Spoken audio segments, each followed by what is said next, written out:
Hi, and welcome to the Caterpillar Cross Stitch YouTube channel. My name's Ford from Son of a Stitch. I'm joined this week by my supervisor, Nugget the Parakeet, and this week we're going to go back to basics and talk about the 6 most common types of stitches that you will encounter in a cross stitch pattern and teach you how to do them.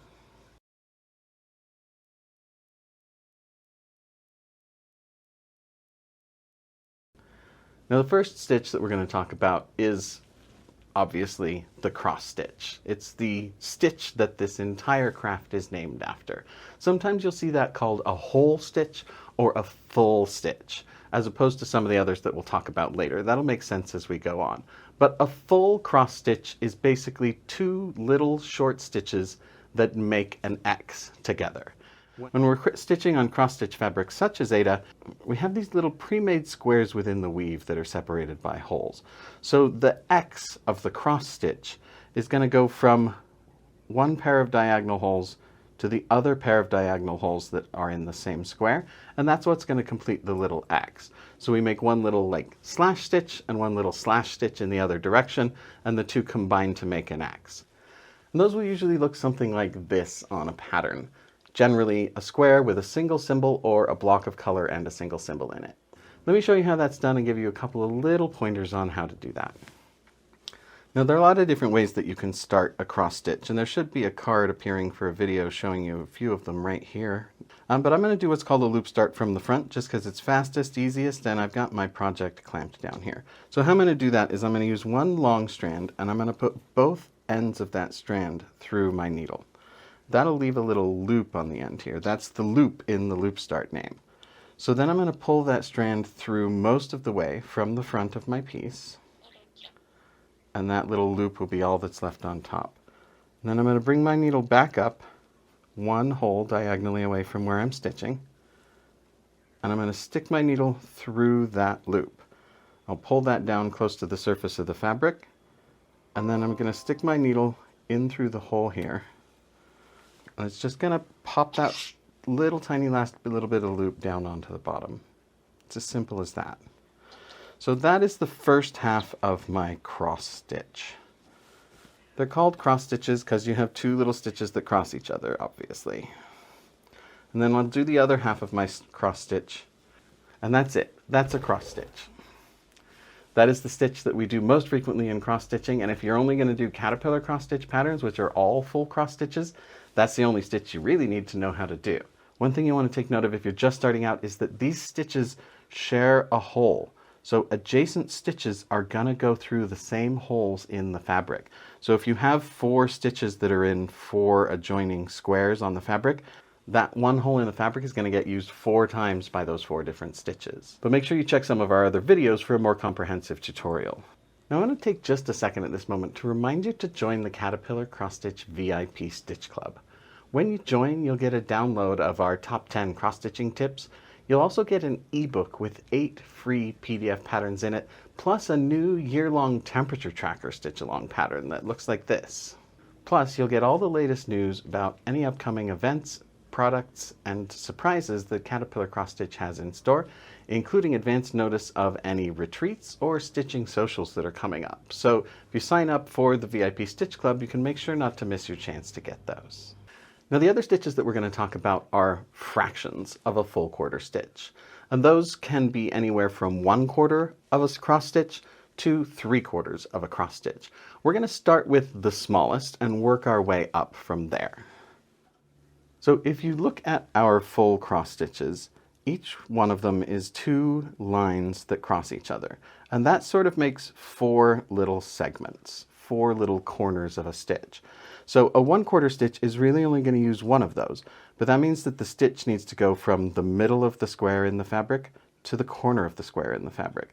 So I've already brought my thread up from the corner, and I've used a sharp pin to pre-punch a hole right in the middle of the square there.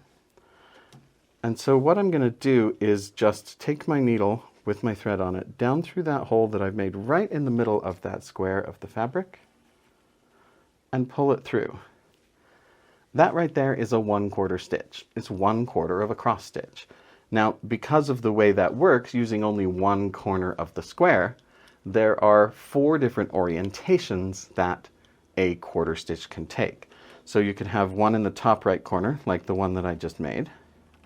I'm going to move over here just a little bit, and I'm again going to pre-punch a hole right in the middle of my square.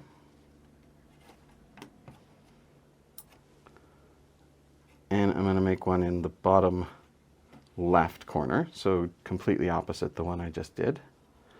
And then I'm going to come over here and I'm going to make one in the top left corner using the same technique.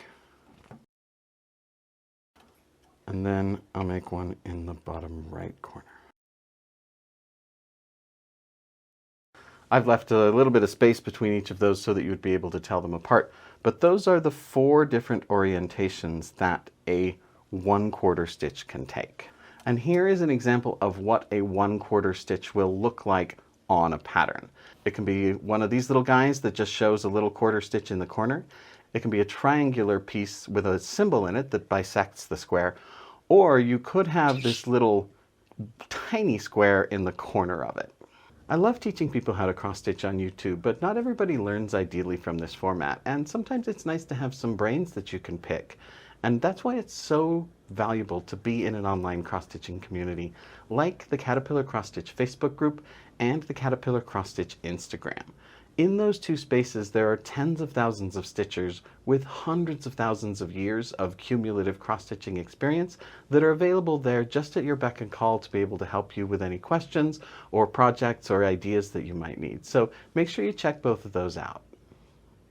So now we're going to move up the fraction chain to a half stitch. And a half stitch is just what it sounds like.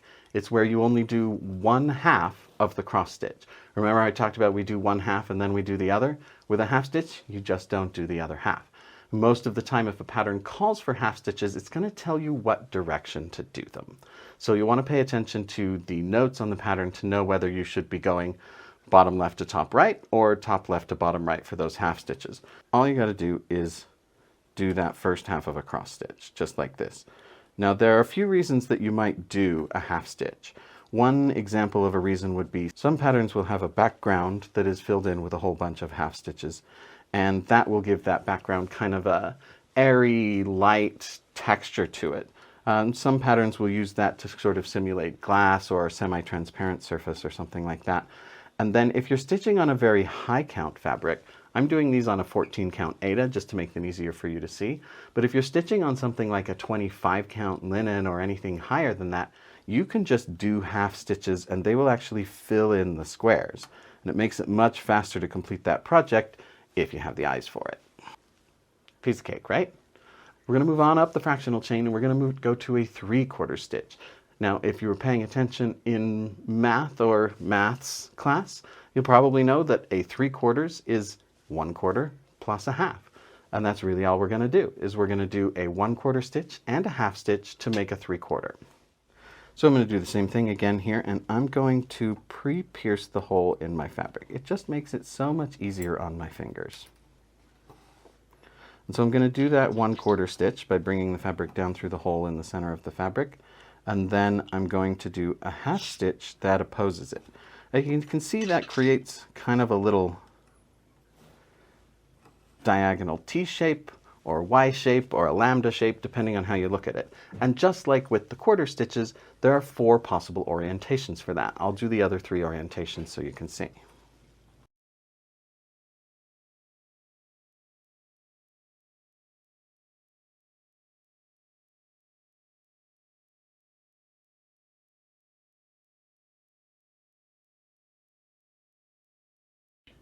Now, if you're paying attention, you probably noticed that with each of those, I did the 1/4 stitch before I did the half stitch. And I do recommend doing that, because if you do the half stitch first and then try to do the quarter stitch, your needle or your thread might snag it and pull it out of shape, and it will just not look as clean. So do the quarter portion of the 3/4 stitch first and then the half of it, even if that violates the rule that I told you of always cross your stitches in the same order. And a 3/4 stitch will usually look something like this on the pattern. Either a color block or a symbol in a triangle that takes up half the square, or occasionally you'll see 3 little squares of a particular color inside the square. that tells you that you need to do a 3/4 stitch most of the time. Now occasionally you'll encounter a situation where you have two different colors sharing a square. And generally what this is going to be calling for is a combination of a 1/4 stitch and a 3/4 stitch, which adds up to make a full stitch. Sometimes the pattern will show you which is the 3/4 stitch and which is the 1/4 stitch by indicating it like this, either a triangle of one color and then a little short stitch of the other, or 3 squares of one color and 1 square of another. But sometimes the pattern will just show you the square being split between 2 triangles like this, and you'll have to figure it out on your own. In that case, what I usually recommend doing is making the 3/4 stitch out of whichever one is supposed to be on top of the other in the logic of the pattern. So whatever thing is on top, use the 3/4 stitch of that one. So let me show you how to do a combination of a 3/4 and 1/4 stitch. So just as before, I'm going to poke a hole in my fabric right in the middle of the square. And I'm going to bring the needle of my blue thread that I've started here down through there. And then with my other color, I'm going to do the same thing for the 1/4 stitches. Remember, I said always want to do your 1/4 stitches first, even if it breaks the rule of what order you cross those in. Because once you do the 1/2 stitch portion, that will cover up the center of the square, and you're likely to snag it when you try to stitch. So this here has created a 1/4 stitch of blue and a 3/4 stitch of red. You'll do this if you're trying to create a more clean diagonal line or separation of an object that the stitches just don't quite have enough resolution or granularity to suggest the shape that you're trying to create. So this will allow us to make kind of a diagonal line instead of a stair ladder pattern of the different colors. The last kind of stitch that we're going to be talking about is a little more of an advanced stitch that you're not going to see that often in a lot of patterns. A lot of stitchers are kind of afraid of them. Now I've done a much more comprehensive tutorial on how to do them. It's called a French knot, and the card should pop up here for how to do a French knot with my foolproof method. If you're scared of them, go check out that tutorial and you'll find them much less painful than people have led you to believe. But I'm going to show you very quickly my method. If it doesn't make sense, go check the other one out. But this is also how those will look on a pattern. Usually just a circle with a symbol in it, or sometimes kind of a little circular stack of threads with a symbol in it. That's telling you to do a French knot. One thing that we're going to do a little bit different with French knots is the type of needle we're going to use. Most of the time we use a tapestry needle for cross stitch. That is kind of a blunt tip needle that's not going to tear up your fabric.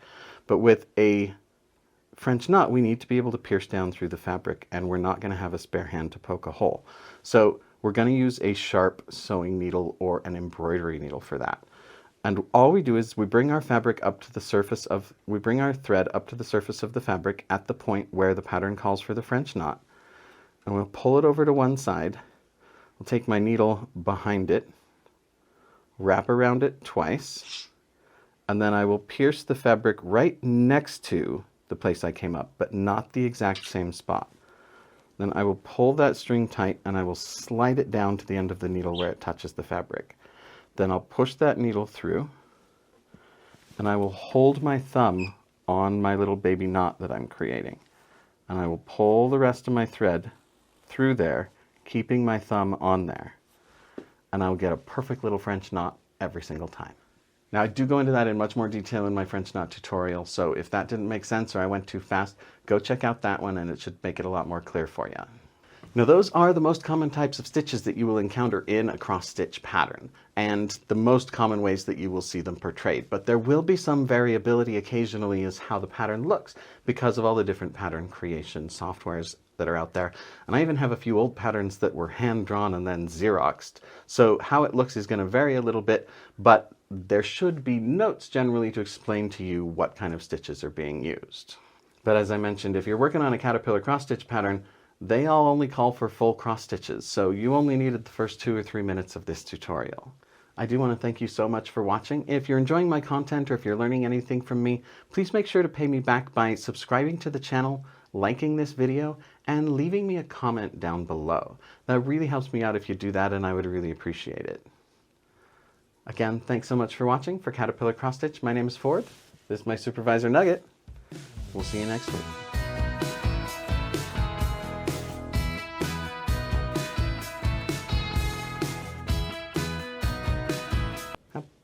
Happy bird. It's a happy bird.